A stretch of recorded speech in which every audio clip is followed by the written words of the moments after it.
In a sun-drenched city, where children grow up with a football at their feet and dreams of stadium glory, there was a boy who chose a different path. Not the cheers of a roaring stadium, not the samba rhythm of Maracana, but the steady, lonely tock-tock of a ping-pong ball bouncing on the table, rhythmic, isolated, and almost out of place. In Brazil, it was odd. In South America, it was unimaginable. And in the world of table tennis, it was a joke.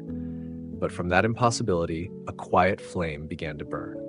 Welcome to Ping Pong Dreams, where we tell the most inspiring, intense, and quietly powerful stories from the world of elite table tennis. Today's episode, episode 18, is the story of someone who did the unthinkable, carried the Brazilian flag into the upper ranks of world table tennis, among the giants of China, Germany, and Japan. Not a champion raised in a Chinese academy, not a European prodigy trained from age 3, but the only South American warrior to ever break into the world's top 10 with no backing, no system behind him, and no table tennis nation to call home. His name is Hugo Calderano, and this is his journey, alone in the world, yet never truly lonely. When people think of Brazil, they imagine football, samba, golden beaches, and a carnival atmosphere that never sleeps. But in a small corner of Rio de Janeiro, there was once a boy who quietly chose a completely different road.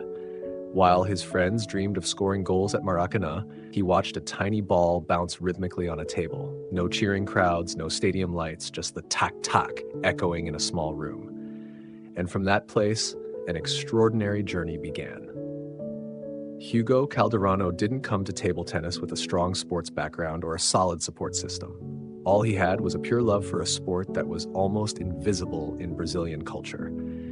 In a country where table tennis is seen more as a pastime than a professional sport, his choice to pursue it felt like going against the current. But that resistance became the quiet fire that burned within Hugo from a young age. At age 14, while most kids were still grappling with school exams, Hugo made a life-altering decision: to leave home for Europe, where table tennis is taken seriously as a competitive sport. A skinny boy, unfamiliar with German, all alone in a foreign land, began a new life in the freezing winter, facing grueling training, constant defeats, and a homesickness that clung to him like fog. But Hugo didn't quit. Every loss made him tougher, more resilient, more stubborn. Hugo once shared that in those early years in Germany, he wasn't just fighting on the table. He was fighting to survive in a world that felt alien. The cold air, the unfamiliar language, the distant people. There were mornings in winter when the Brazilian teenager woke up alone in a rented room with a cold piece of bread for breakfast and a training schedule that stretched into the night. No mother's voice, no childhood friends, no one to remind him he was on the right path, just the tack-tack sound of a ball, the only sound that made him feel like himself. When asked about those times, Hugo never complained. He simply said, "It was part of the journey. If everything was easy, I wouldn't become who I am." In Germany, Calderano began shaping his own style. Fast, decisive, and strikingly individual. Few experts could predict his shots because he didn't follow any textbook pattern. His powerful forehand loops, bold backhand counters, and lightning-fast reading of the game made him a phenomenon even during practice sessions. Gradually, Hugo stepped out from the shadow of that unknown Brazilian and earned recognition as a legitimate threat. He once suffered a crushing 0-4 defeat at a minor European tournament to a player ranked far below him. After the match, he didn't return to his hotel immediately. Instead, he sat alone in the empty stands, staring at the table, silently asking himself, "Am I on the wrong path?" But the next morning, he returned to practice as usual. No one pushed him. No one checked in. For Hugo, discipline didn't come from pressure. It came from a promise he made to himself. When he returned to Rio for the 2016 Olympics as a home country representative, Hugo was no longer the forgotten boy. He was cheered as a new symbol of hope. For the first time, Brazilians truly watched a table tennis match, and Calderano's name was whispered like a rising legend.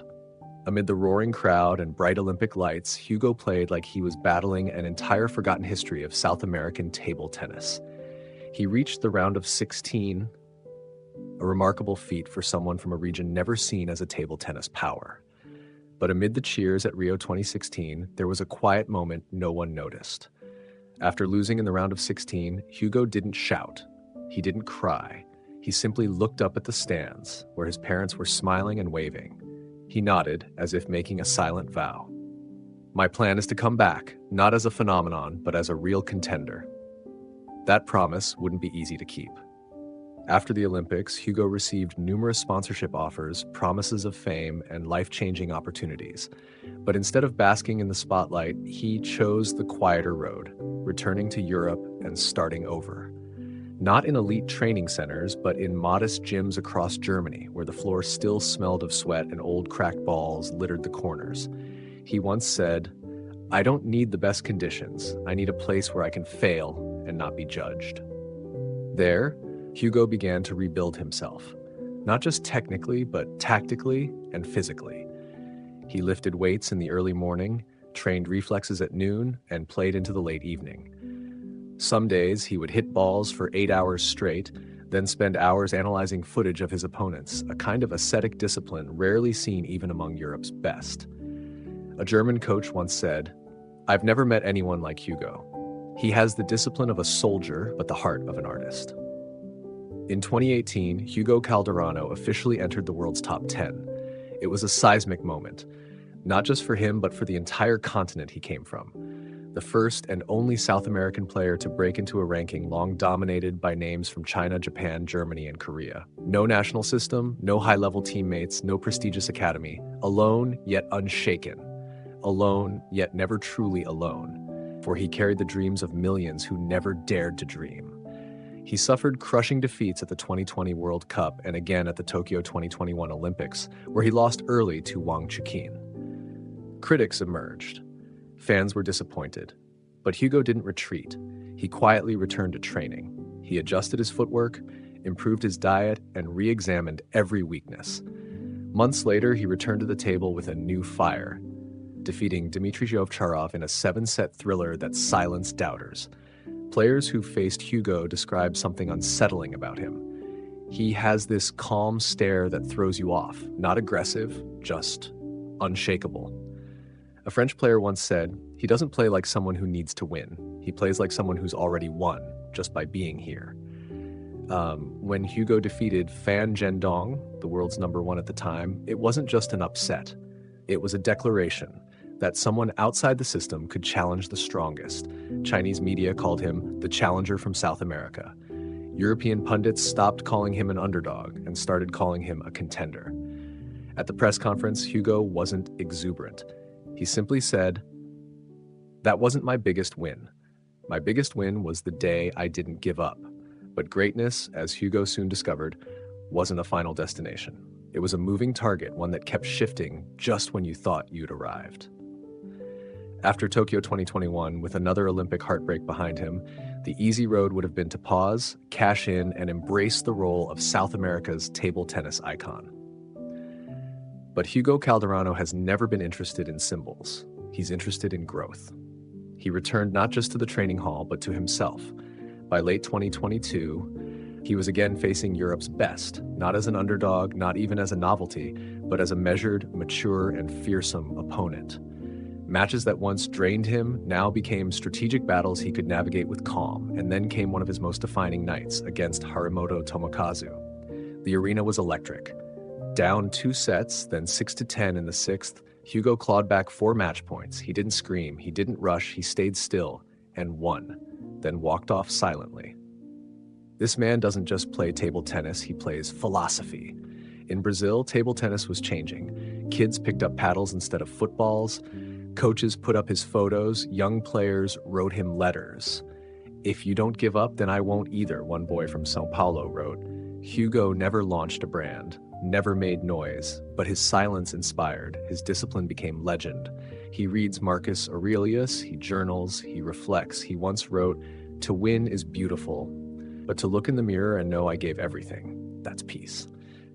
He isn't chasing medals, he's chasing meaning. At the 2023 World Championships, he lost early, and that night, while others dined, he returned to the empty venue, sat by the same table, closed his eyes. And even now, in 2024, Hugo Calderano trains quietly in Portugal. No fame chase, no lights, just the tack-tack of the ball and the boy inside him, still alive. "I don't play to be remembered," he once said. "I play so I can remember who I am." And if one day you find yourself alone on your own journey, surrounded by noise, misunderstood by the world, with no one cheering you on, remember Hugo Calderano. Remember the boy from Brazil who crossed an ocean, endured silence, overcame doubt, and walked through years of solitude to protect one thing: his dream. A small, fragile, odd dream, but one that never lost its fire. He never stood on the very top of the world podium, but he stood tall where no one else had. He didn't need to be a world champion to inspire, because simply not giving up was already a story worth telling. For Calderano doesn't fight to prove something to the world. He fights to remain faithful to the boy he once was, holding a paddle in a tiny room in Rio, hitting balls into silence, unsure if anyone would ever watch him play. And that, perhaps, is the most beautiful thing in sports, when a person dares to live truly with their dream, even if the world calls it foolish. Because sometimes, the ones who change history aren't the strongest, but the ones who dare to go first. Thank you for listening to Ping Pong Dreams, where we tell stories not just about sports, but about spirit, dreams, and the human soul. In the next episode, we'll meet a warrior from Japan, a player with a rebellious spirit, an explosive backhand, and a style that's all her own. She didn't come to be a perfect copy of anyone, but to become herself. Fierce, dazzling, and unforgettable. Hina Hayata, a name you won't forget. See you next time on Ping Pong Dreams.